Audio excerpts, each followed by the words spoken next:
शहर के बुद्ध विहार इलाके में लोहिया मानव कल्याण ट्रस्ट द्वारा श्री राम कथा कार्यक्रम का आयोजन किया जाएगा।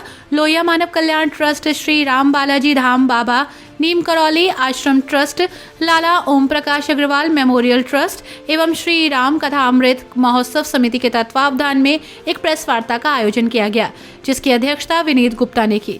उन्होंने कहा कि समिति के तत्वावधान में 1 फरवरी से 9 फरवरी तक ब्रेड फैक्ट्री के पास श्री राम कथा का आयोजन किया जाएगा, जिसमें राम कथा की वर्षा पूज्य रमेश भाई ओझा जी के मुखारबिंद से की जाएगी। 31 जनवरी को दोपहर 1:30 बजे ऋण मुक्तेश्वर मंदिर बुद्धि विहार से विशाल कलश यात्रा निकाली जाएगी। कार्यक्रम स्थल पर समस्त कलशों की स्थापना की जाएगी। फरवरी को पूज्य रमेश भाई ओझा जी के द्वारा श्री राम कथा का शुभारंभ किया जाएगा, जिसमें प्रत्येक दिवस हजारों की संख्या में राम भक्त राम कथा का रसपान करने के लिए आएंगे।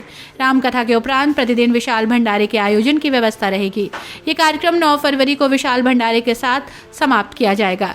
प्रेस वार्ता में श्री राम कथा अमृत महोत्सव समिति के अध्यक्ष महेश चंद्र अग्रवाल एवं महामंत्री प्रवीण कुमार के द्वारा कार्यक्रम की विस्तार से सूचना दी गई। प्रेस वार्ता में विभोर कुमार गुप्ता, विपिन कुमार गुप्ता, अंकुर अग्रवाल, अनिल कुमार शर्मा, ऋतु नारंग, ज्ञानेंद्र शर्मा, धीर शांत दास, दीपक कृष्ण शास्त्री, राजीव अग्रवाल, प्रदीप अग्रवाल, राकेश अग्रवाल, शशि अरोड़ा, नरेश सक्सेना, अशोक सिक्का, पंकज माथुर, राम रतन शर्मा, पंकज सक्सेना, विनीत गुप्ता, AK गुप्ता, अजय नारंग आदि शामिल रहे। मुरादाबाद में भगवान राम की बहुत बड़ी कृपा होने वाली है। यहाँ पर हमारे मुरादाबाद नगरवासियों के अनुरोध पर पूजनीय भाई श्री रमेश भाई ओझा जी द्वारा यहाँ राम कथा का आयोजन मुरादाबाद में किया जा रहा है 1 फरवरी से 9 फरवरी तक। कहाँ पर होगा और क्या व्यवस्थाएं की हैं, कितने लोगों की बैठनी है? ये कार्यक्रम बुद्धि विहार के ग्राउंड में होगा और लगभग उम्मीद है कि 5,000 से 10,000 लोग रोजाना अपना राम की कथा सुनेंगे।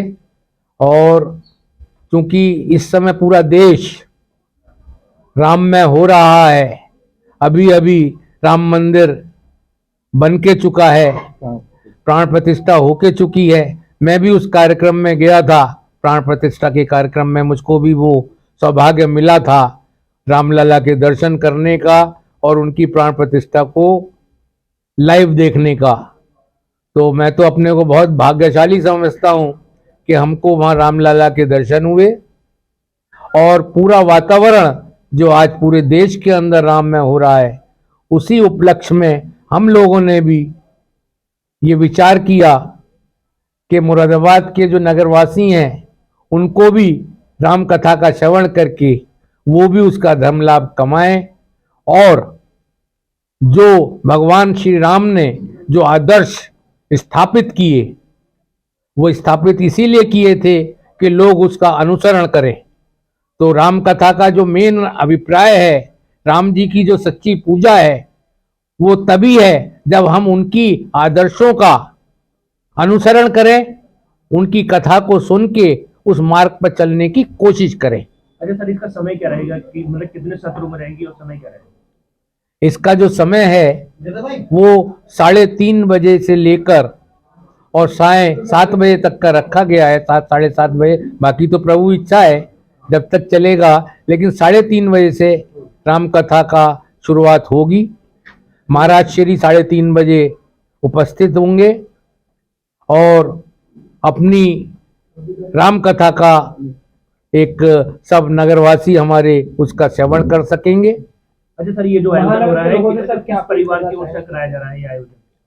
ये आयोजन जो कराया जा रहा है, हम लोगों ने इस बात का विचार किया था, लेकिन हम यही चाहते थे कि ये जो है सब जैसे राम मंदिर में एक एक ईंट के सब लोग सहभागी बने, चाहे कोई वो छोटा था, चाहे बड़ा था, चाहे कोई भी था। तो इसी तरह इस राम कथा का आयोजन भी मुरादाबाद के नगरवासी ही, आप ही लोग कर रहे हैं, मुरादाबाद के नगरवासी ही कर रहे हैं।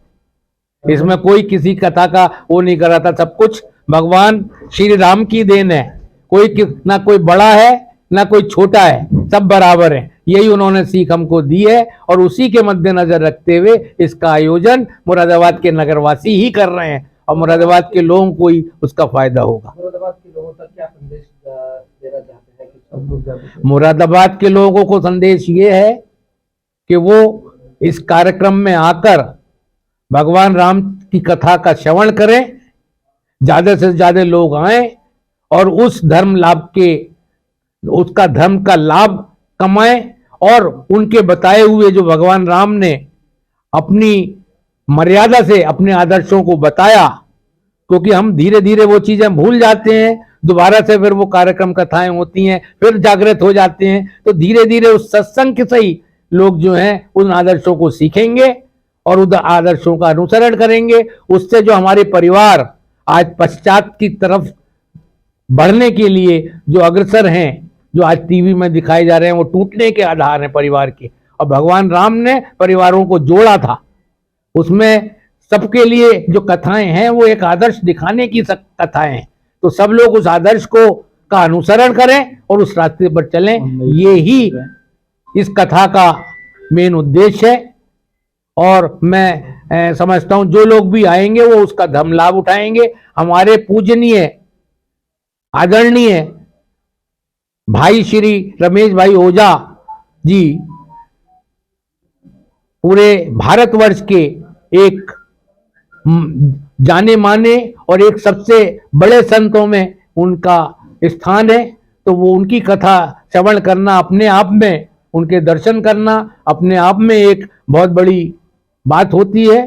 तो इसलिए सब लोग आके उनके दर्शन भी करें और धर्म लाभ उठा